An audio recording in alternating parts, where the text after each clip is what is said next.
Morning and welcome to the first episode of Ecom Breakfast. Today we're going to be talking about a subject really close to my heart, and that's around ads and offers and how do we drive business growth. So let's get into it. So your ads are getting clicks. People are landing on the page, but nobody's buying, and you can't figure out why. Because the ad account looks fine, the click-through looks decent, the cost per click isn't crazy. Everything on paper says it's working. So you do what most people do. You pause the ad, write a new one, change the creative, maybe swap the hook, and the exact same thing happens. Clicks, but no sales. So here's what nobody tells you when you're starting out. The ad was never the problem. A click just means someone got curious enough to tap. It does not mean they were ever close to buying. There's a reason strangers click but don't buy, and it's not the creative. It's the offer. And by the end of this video, you'll know exactly how to tell the difference between an ad problem and an offer problem so you stop wasting money on the wrong fix. I'm Luke Bream, co-founder of Valente, one of the fastest growing direct-to-consumer brands in the UK. Right now, we're spending over 5 million a year on meta ads, acquiring up to 800 new customers every single day. The engine behind that is what I like to call our growth flywheel. Ads, landing pages, and offers all working together. Pull any one of those out and the whole thing slows down. Today, we're talking about the one that most people get completely wrong, and that's the offer. So let's get into it. Back in 2025, I read Alex Hormozi's book, $100 Million Offers. The whole idea is simple. Build an offer so good that people feel stupid to say no. So we built one, we launched it, and within the first week, our sales jumped by £200,000 a week. Not a gradual climb, it just moved up and stayed there. It was an incredible result, and it also caused us a whole world of operational pain, but I'll save that for another video. But I want you to understand something. That result didn't come about from a better ad. Same traffic, same targeting, same creative. What changed was the offer. And before we figured that out, we were in the exact same spot that you might be in right now. Clicks coming in, sales not following. Here's the reframe I want you to sit with. If you're getting clicks and no sales, that's actually good news. It means your ad is doing its job. Someone was scrolling. They saw your ad. Something about it made them stop and tap. That's the ad working exactly as it should. The problem isn't happening in the feed. It's happening on the page. The moment they land, they start making the fast judgment about whether what you're selling is worth what you're asking.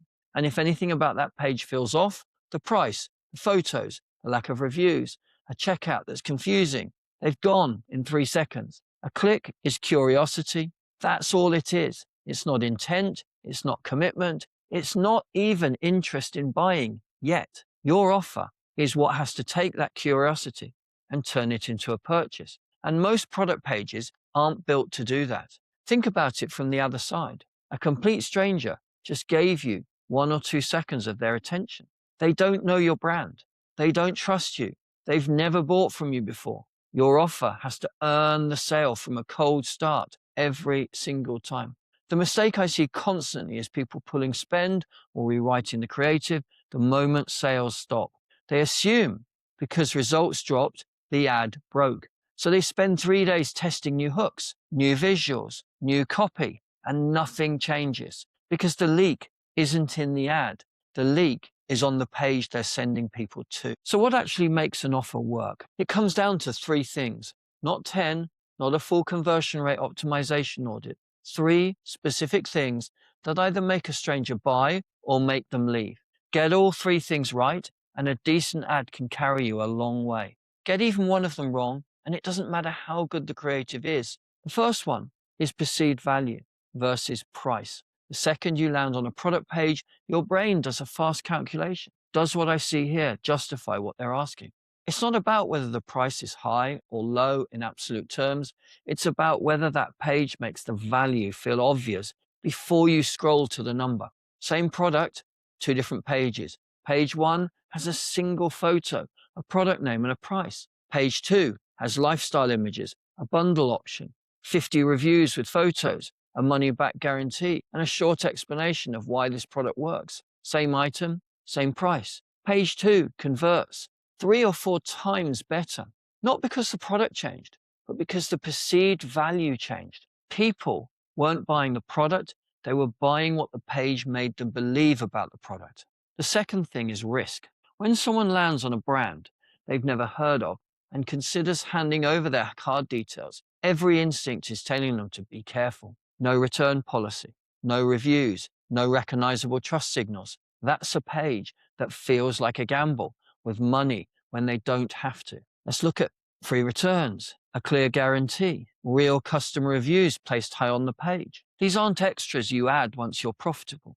They're load-bearing parts of the offer itself. Remove the risk of buying is what gets a cold stranger over the line. If someone has to wonder what's happening, if the product isn't right for them, you've already lost most of them. The third thing is friction. Count the steps between I want this and order confirmed. Every extra click, every unnecessary form field, every layout that makes someone hunt for the buy button is a reason to leave. Buyers should feel fast and obvious. The moment it feels like work, you're watching money walk out.